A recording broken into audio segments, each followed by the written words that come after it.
नमस्कार, आप देखना शुरू कर चुके हैं महाखबर। आप पहली बार हमारे चैनल पर आए हैं तो हमें सब्सक्राइब करें, शेयर करें। अंडरवर्ल्ड की दुनिया में एक बड़ी खबर खुफिया एजेंसियों के हाथ लगी है। इस खबर से एजेंसियों के हाथ पैर फूल गए हैं। खबर यह आ रही है कि अब लॉरेंस बिश्नोई गैंग और दाऊद इब्राहिम साथ साथ काम करेंगे। सूत्रों की माने तो खुफिया एजेंसियों को मिले इनपुट्स के मुताबिक लॉरेंस के भाई अनमोल की बहुत दिनों पहले डी कंपनी के एक सरगना से पाकिस्तान में मुलाकात हुई थी। अनमोल पिछले करीब एक साल से एजेंसियों के रडार पर है, लेकिन वो फरारी काट रहा है। आखिर बार उसे अमेरिका के कैलिफोर्निया में एक शादी के रिसेप्शन के वीडियो में देखा गया था। उसके बाद एक बार केन्या में वो देखा जा चुका है। लॉरेंस गैंग का एक और खतरनाक गुर्गा गोल्डी बराड़ भी इन दिनों विदेश में है। मुंबई पुलिस के एक अधिकारी ने बताया कि इस गठजोड़ से दाऊद और लॉरेंस बिश्नोई गैंग दोनों को फायदा है, नुकसान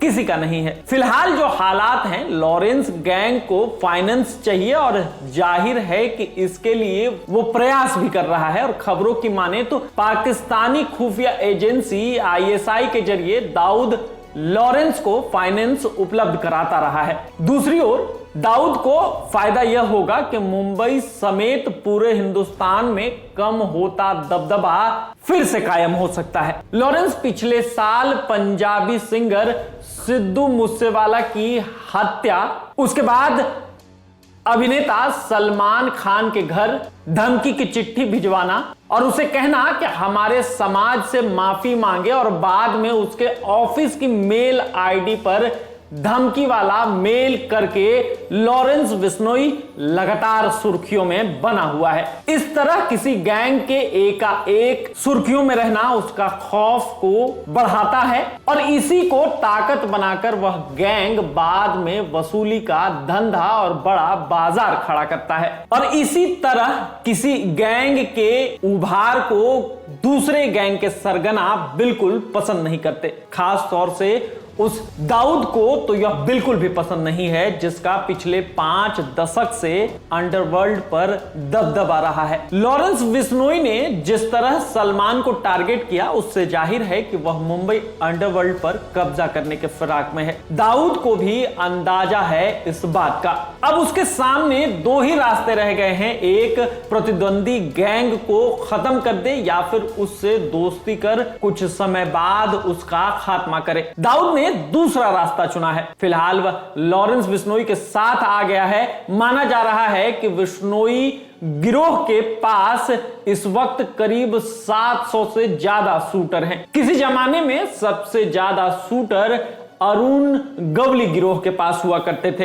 दाऊद ने अतीत में अंडरवर्ल्ड के कई गैंग को अपने साथ जोड़ा और फिर उसे तोड़ा भी। एक पुलिस अधिकारी की बात पर यकीन करें तो दाऊद का अपना एक गणित है। उसे मालूम है कि लॉरेंस बिश्नोई भारत के जेल में बंद है और किसी भी सरगना के लंबे समय तक जेल में रहने से उसका गैंग धीरे धीरे टूटने लगता है। छोटा राजन, रवि पुजारी, अरुण गवली गिरोह के खत्म होने का उदाहरण सभी के सामने है। तीनों सरगना इन दिनों हिंदुस्तान के अलग अलग जेलों में बंद हैं। लॉरेंस बिश्नोई के निकट भविष्य में जेल से बाहर आने की कोई संभावना नहीं दिखती। उस स्थिति में जब बिश्नोई गैंग पूरी तरह कमजोर होगा तो दाऊद उसका टेक ओवर कर लेगा, जो कि दाऊद हमेशा करता भी है। दाऊद 1984 में मुंबई से भागा था और इसके बाद भी उसका लंबे समय तक मुंबई पर होल्ड रहा। एक फोन पर बॉलीवुड हस्तियां दुबई में उसके दरबार में पहुंच जाया करती थी। उन दिनों उसकी महफिल में बॉलीवुड हस्तियों के नाचने गाने के कई वीडियो न्यूज चैनलों पर चला करते थे। 1993 के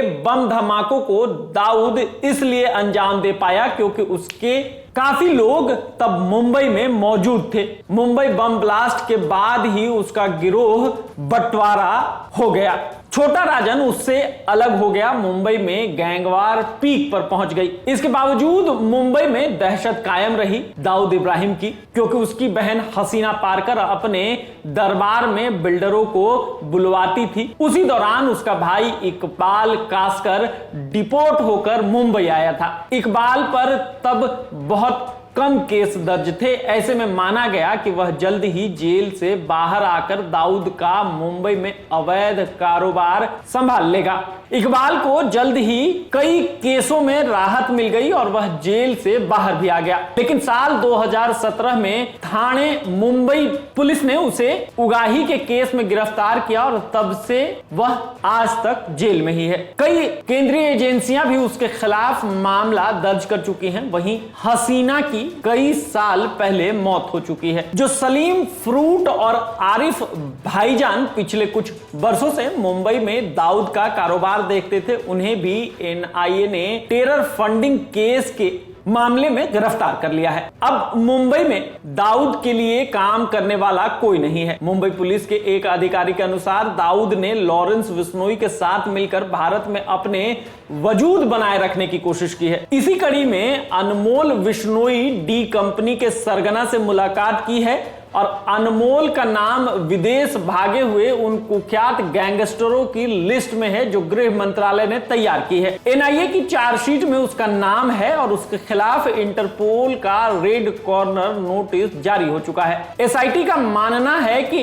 अनमोल बिश्नोई पंजाबी सिंगर सिद्धू मूसेवाला की हत्या के प्रमुख साजिशकर्ताओं में से एक था और वारदात के 2 महीने पहले वह फर्जी पासपोर्ट बनवाकर विदेश भाग गया था। इस दोस्ती का एक एंगल और है।